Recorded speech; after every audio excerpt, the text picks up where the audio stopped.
Bible அப்படின்ற வார்த்தை ஆங்கிலத்தில் நம்ம பொதுவாக இப்போ எல்லாருமே பைபிள்ன்ற வார்த்தையை பயன்படுத்துகிறோம். இந்த பைபிள் என்ற வார்த்தை வந்து எங்கிருந்து வருதுன்னு கேட்டால் கிரேக்க மொழியில் பிப்லியா அப்படின்ற ஒரு வார்த்தையிலிருந்து வருகிறது. We use a general term called Bible, but this Bible comes from the Greek word biblia. இந்த பிப்லியா அப்படின்ற வார்த்தையினுடைய அர்த்தம் என்னவென்றால் புக்ஸ் அல்லது புஸ்தகங்கள் என்று அர்த்தம். The meaning of this word biblia is books. அதாவது இந்த வேத புஸ்தகம் என்பது பல புஸ்தகங்களினுடைய ஒரு கூட்டு முயற்சி அல்லது ஒரு கூட்டமைப்பு என்று சொல்லலாம். So which means that this Bible is a collection of many books. கிட்டத்தட்ட 2000 ஆண்டுகளாக ஆண்டவர் ஏறத்தாழ 40 பேரை பயன்படுத்தி ஒரே புஸ்தகமாக சேர்த்து உருவாக்கிய புஸ்தகம்தான் வேத புஸ்தகம். This Bible is a book which was compiled over 2000 years by 40 authors together by the Holy Spirit. இதில் எழுதினவங்க எல்லாருமே வெவ்வேறு தேசங்கள்ல வெவ்வேறு மொழி பேசுகிறவங்க கூட எழுதியிருக்கிறாங்க. பலவிதமான நிலையில் வாழ்ந்தவங்க எழுதியிருக்கிறாங்க. ஆனால் ஒரே ஆவியானவர் அவர்கள் அத்தனை பேரையும் நடத்தி ஒரே புஸ்தகமாக இதை தேவன் சேர்த்து கட்டியிருக்கிறார். The people who wrote this book were from many places, various regions and from many languages, where the Holy Spirit made them all come together and write as a single book. இன்றைக்கு இந்த வேத புஸ்தகம் நம்முடைய கையில் கிடைப்பதற்கான வழிமுறைகள் என்ன? So today we're going to know how the ways by which this Bible came to us. நான் சொன்னேன், ஆண்டவர் மனிதர்களை பரிசுத்த ஆவியினால் ஏவி இந்த வேதத்தை எழுதும்படி கர்த்தர் பணித்தார். I told you the Lord, the Holy Spirit provoked the people of God to write this Holy Bible as authors to compile together. இந்த வேத புஸ்தகம் என்பது எழுதப்பட்டது முதலாவது எதிலே எழுதப்பட்டது? So first we're going to see on what surface was this Bible written. எதன் மேல் இந்த வேத புஸ்தகம் எழுதப்பட்டது? On what surface was this Bible written? இந்த வேத புஸ்தகம் எழுதப்பட்டது நான் சொன்னது போல கிட்டத்தட்ட 2000 ஆண்டுகளாக எழுதப்பட்ட இந்த புஸ்தகம் எடுத்த உடனே நாம் இப்பொழுது பார்க்கிற பேப்பர்ல எழுதப்படல.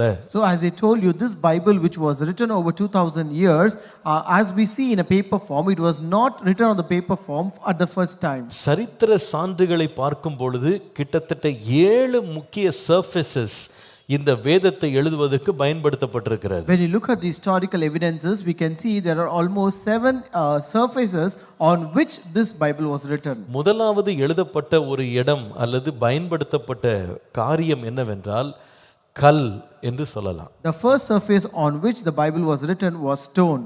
நீங்கள் இதை யோபு எழுதும்போது கூட யோபுவின் புஸ்தகம் 19ஆம் அதிகாரம் 23 முதல் 24 வசனங்களை வாசித்தால் You can also read from book of Job chapter 19 verses 23 and 24. அவர் சொல்லுகிறார், நான் இப்பொழுது சொல்லும் வார்த்தைகள் எழுதப்பட்டால் நலமாயிருக்கும், அவைகள் ஒரு புஸ்தகத்தில் வரையப்பட்டு அல்லது என்றைக்கும் நிலைக்க அவைகள் கருங்கல்லிலே ஊழி வெட்டாகவும் ஈய எழுத்தாகவும் பதிந்தால் நலமாயிருக்கும் என்று சொல்லுகிறார். He says, "Oh, that my words were recorded, that they were written on a scroll, that they were inscribed with an iron tool on lead, or engraved in rock forever." அங்க ஒரு யூஸ் பண்ற வேர்டை பாருங்க, கல்வெட்டிலே அல்லது கருங்கல்லில் வெட்டப்பட்டிருந்தா நல்லா இருக்கும்னு சொல்றாரு. Here he uses the word, it would be good that if it was engraved in rock. இன்றைக்கு யாருமே இந்த மாதிரி பேச மாட்டோம், என் வார்த்தையெல்லாம் கல்ல எழுதுங்கன்னு சொல்ல மாட்டோம், ஏன்னா இன்னைக்கு அந்த பழக்கம் இல்லை. Today none of us will use this word, write my words upon a stone, because it is not used today. நீங்க இந்த கல்ல எழுதுனதை யாத்ராகமத்தில் வாசித்தால் கூட, even when you read about this writing on the stone in the book of Exodus, யாத்ராகமம் 34ஆம் அதிகாரம் 1ஆம் வசனத்தை வாசிக்கும்போது, when you read Exodus 34 and verse 1, கர்த்தர் மோசேயை நோக்கி, முந்தின கற்பலகைகளுக்கு ஒத்த 2 கற்பலகைகளை இழைத்துக்கொள், நீ உடைத்து போட்ட முந்தின பலகைகளில் இருந்த வார்த்தைகளை அவைகளில் எழுதுவேன் என்று கர்த்தர் சொல்லுகிறார். The Lord said to Moses, "Cut 2 flat stones like the first ones I made, and I will write on them the same commandments that were on the 2 you broke." அப்போ முதலாவது இந்த வேதம் நம்ம கையில் எப்படி வந்ததுன்னா, எழுதப்பட்ட முதல் இடம் அது கல்லின் மேல் எழுதப்பட்டது. So therefore the first surface on which this Bible was written was stone. ரெண்டாவது இன்னொரு காரியத்தின் மூலமா கூட ஆண்டவர் வேத புஸ்தகத்தை நம்ம கையில கிடைக்க பெற்றிருக்கிறோம். So there is another second surface through which we have received this Bible. நீங்கள் ஆபகூக்கின் புஸ்தகம் 2ஆம் அதிகாரத்தின் 2ஆம் வசனத்தை வாசித்தால், If you read the book from the book of Habakkuk chapter 2 and verse 2, அங்கே வாசிக்கிறோம், கர்த்தர் எனக்கு பிரதியுத்தரமாக நீ தரிசனத்தை எழுதி அதை கடந்தோடுகிறவன் வாசிக்கும்படிக்கு பலகைகளிலே தீர்க்கமாய் வரை என்று வாசிக்கிறோம். Here the Lord answered me, write down this vision, clearly inscribe it on tablets so one may easily read it.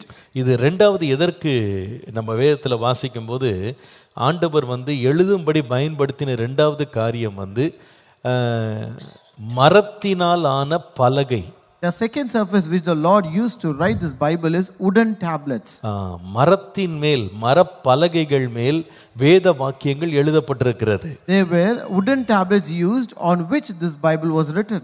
ஏசாயா 30ஆம் அதிகாரம் 8ஆம் வசனத்துல கூட இதை வாசிக்கலாம். You can read about this in Isaiah 30 and verse 8. கர்த்தர் எனக்கு பிரதியுத்தரமாக நீ தரிசனத்தை எழுதி அதை கடந்தோடுகிறவன் வாசிக்கும்படியாக பலகைகளிலே தீர்க்கமாய் மன்னித்துக் கொள்ளுங்க, இப்பொழுது நீ போய் இது பிற்காலத்துக்கு என்றென்றைக்கும் இருக்கும்படி இதை அவர்களுக்கு முன்பாக ஒரு பலகையில் எழுதி ஒரு புஸ்தகத்தில் வரை என்று சொல்கிறார். He says, write this on a tablet for them and inscribe it in a book so that it will be there in the future as a permanent witness.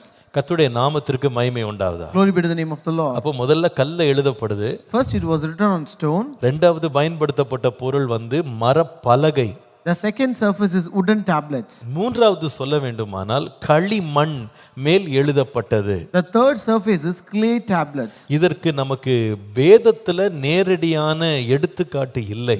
We don't have a direct example or highlight for the Bible for this. ஆனால் காலாகாலமாக எழுதுகிறவர்கள் எழுத பயன்படுத்தின முக்கியமான சரித்திர சான்று நிறைந்த ஒரு வழி என்னன்னு கேட்டா, அவங்க களிமண்ணை குழைத்து அந்த களிமண்ணை ஒரு தட்டை போல மாற்றி அதில் ஈரமாக இருக்கும்போதே அவங்க எழுத்துக்களை அதில் பதித்து காய்ந்த பிறகு அதில் அப்படியே அந்த எழுத்துக்கள் இருக்கும். But the history says, the historical evidence says that those people used to mix this clay with water, and when it is wet they used to make it as a flat surface and write upon them, and then when it is dried up they will use it as a tablet. இன்றைக்கு வரைக்கும் அசீரியர்கள் காலத்தில் எழுதப்பட்ட clay tablets அதை cuneiform writings ன்னு சொல்றாங்க. அதெல்லாம் இன்றைக்கு வரைக்கும் மியூசியம்ல வைத்திருக்கிறாங்க. அந்த களிமண்ல அவங்க எழுத்துக்களை வரைந்து வைத்திருக்கிறாங்க. So this clay tablet, which is popularly known as cuneiform script, is now it is being preserved in the museum which was used by Assyrians. வேத பண்டிதர்கள் சொல்லுகிறார்கள், அந்த காலத்திலே மோசே முதல் 5 ஆகமங்களை எழுதுவதற்கு இந்த களிமண்ணால் உண்டான பலகைகளை பயன்படுத்தியிருக்க வாய்ப்பு உண்டு என்று சொல்லியிருக்கிறாங்க. And Bible scholars also say that Moses would have used this kind of clay tablets to write the first book of the Bible. அடுத்தது நான்காவது வருகிறது என்னன்னு பார்த்தா, the fourth surface is நாணல் செடியிலே உண்டாக்கப்பட்ட எழுத்து பலகைகள். So it is papyrus. நாணல் பலகைகள், நாணல் என்கிற செடியின் மூலமாக உண்டாக்கப்பட்ட எழுத்து பலகைகள். It is a papyrus, the surface of papyrus. இதை தான் நம்ம யோபு 8:11 வாசிக்கிறோம். This is what we read in Job 8:11. சேர் இல்லாமல் நாணல் ஓங்கி வளருமோ, தண்ணீர் இல்லாமல் கோரை புல் முளைக்குமோ என்று அங்க ஒரு வசனம் இருக்கு. Here we read a verse which says, can papyrus grow where there is no swamp, or can rushes grow tall without water? இந்த பாப்பிரஸ் அப்படின்றது இந்த உலகத்தில் எழுதும்படி பயன்படுத்தப்பட்ட ஒரு மிக பழமையான ஒரு எழுதுவதற்கான ஒரு surface. This papyrus is one of the most ancient writing material of the surface used by humans. இது பல ஆயிரம் ஆண்டுகளுக்கு முன்பாக எகிப்திய கலாச்சாரத்தில் பயன்படுத்தப்பட்டது. This was used by the Egyptian culture many thousand years ago. இன்றைக்கு கூட நீங்க ஈஜிப்டுக்கு போனீங்கன்னா, எகிப்துக்கு போனீங்கன்னா, அங்க டூர் போகும்போது அங்க பாப்பிரஸ் அப்படின்ற அந்த மெட்டீரியலை வைத்து அவங்க உங்க பேரெல்லாம் எழுதி உங்க கையில கொடுப்பாங்க. Even today if you go to Egypt you can see people using this papyrus tree where they will write your name and give it to you.